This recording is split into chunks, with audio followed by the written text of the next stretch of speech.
Ainda não começou a entrevista do Felipe Luiz, a gente está aqui aguardando que o Felipe Luiz comece a conversar com a imprensa no estádio do Maracanã, né? Maracanã recebeu menos de 40 mil pessoas. Gente, o preço médio do ingresso hoje, sabe de quanto foi? O preço médio do ingresso, eu vou passar o valor exato, eu até coloquei no Twitter aqui, fiz a conta rapidamente. O preço médio do ingresso, é uma brincadeira isso, foi de R$ 89,35. R$ 89,35. É brincadeira, gente. R$ 90 praticamente, o preço médio do ingresso para esse jogo. É um sistema menos de 40 mil pessoas. Realmente os caras estão brincando. Eu não sei, confesso que eu não sei quem determinou o preço, se foi só o Vasco, se foi em comum acordo com o Flamengo, né? Enfim, brincadeira isso aí, realmente não tem sentido. Não tem sentido. É muito caro. E a resposta é essa. Hoje tivemos até torcedores protestando contra o presidente do Flamengo, até a avaliação de Judas teve antes do jogo. Pessoal muito revoltado com a política de preços do Flamengo. Hoje o mando foi do Vasco. Confesso, repito, que eu não sei se foi um valor determinado pelo Vasco da Gama ou se o Flamengo, em comum acordo com o Vasco, chegou a esse valor. Como o Vasco que define, imagino que o Vasco tenha definido, mas aí é o erro do Vasco também, porque, pelo amor de Deus, não pode custar o preço médio do ingresso R$ 90 praticamente. Né? Isso é uma grande brincadeira. Não estamos na Suécia, na Dinamarca, a moeda corrente que não é o euro, né? Não é o franco, não é o dólar, sabe? Aqui a moeda é o real. A gente não está vivendo essa realidade. Realmente brincadeira esse valor cobrado para acompanhar essa partida pelo Campeonato Brasileiro. Muito bem, então vamos lá com o Outsider com o Golcase, acompanhando mais uma live. Vocês estão com a gente aqui, vão dando like também para aumentar a nossa audiência. Nesse momento nós temos quantos likes? Deixa eu verificar aqui. Quase 1.600, podemos chegar hoje a 9.000 likes, acho que é um número razoável, né? Então, continue dando like aí para aumentar a nossa audiência nessa live que está só começando. Vamos aqui ler as mensagens da rapaziada também, né? O Rafael de Oliveira Moreira, o Flamengo perdeu uma tonelada de gols, o Vasco assustou bem o Flamengo. Realmente, no primeiro tempo foi assim, o Hermes dizendo que foi arame liso, o Luiz Henrique não gostou, o Murilo falando, como não consegue ver mérito do Jardim? Mas óbvio que o Léo Jardim teve méritos.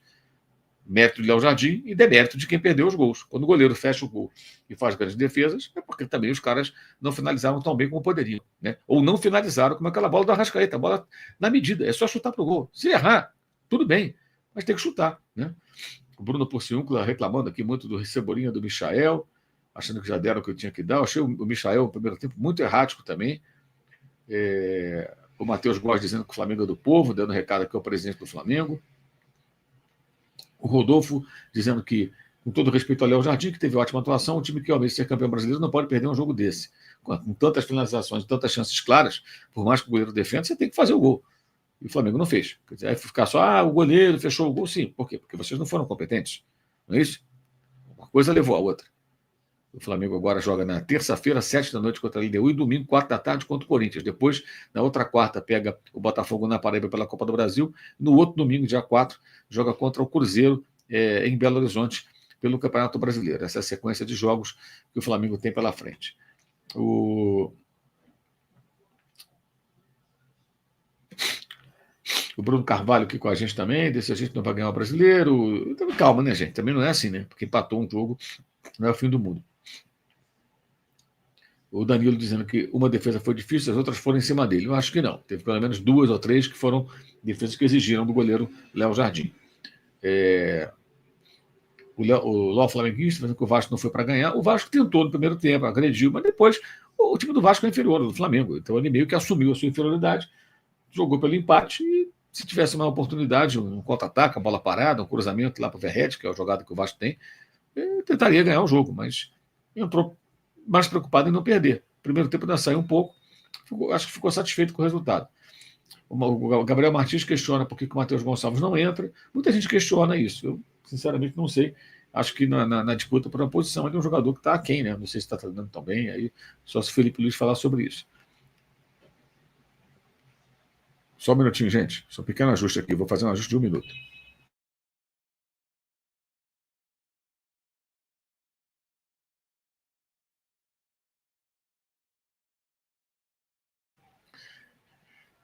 Carlos Michele, estádio frio e vazio, jogadores do Vasco caindo desde o primeiro tempo. Aí isso foi um negócio horroroso, né? Os caras caindo toda hora, jogador caindo, que coisa chata. Isso é um problema sério do futebol brasileiro. E outra coisa, né? Negócio de parar o jogo porque o cara senta no gramado. O jogador não está sentindo nada muitas vezes, todo jogo é isso. Aí o cara vai, cai no gramado para esfriar o adversário, para ganhar tempo, e aí para o jogo, sabe? Tem que parar o jogo quando realmente for uma coisa importante, grave. Né? Hoje teve uma situação no jogo do Corinthians, no final, o Sport pressionando pelo gol de empate, perdia por 2-1. O jogador do Corinthians caiu ali na lateral do campo e dando condições ao time do Sport, né? Com relação ao impedimento. Ele estava ali dando condição. Pô, o cara podia sair do campo, né? Levanta, vai para fora do campo para ser atendido. Não, ficou dentro do gramado, dando condição ao ataque do Sport. Impressionante, nem pensa. Nem pensa.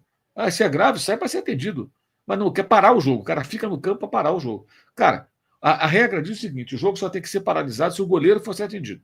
Porque não pode jogar sem goleiro. Os outros saem para ser atendido. O cara não sai do campo, o jogador senta no gramado. Sabe, quando é uma pancada na cabeça, uma situação grave, uma contusão, você percebe ali que é grave. Mas você vê que não é nada. Sabe, impressionante isso.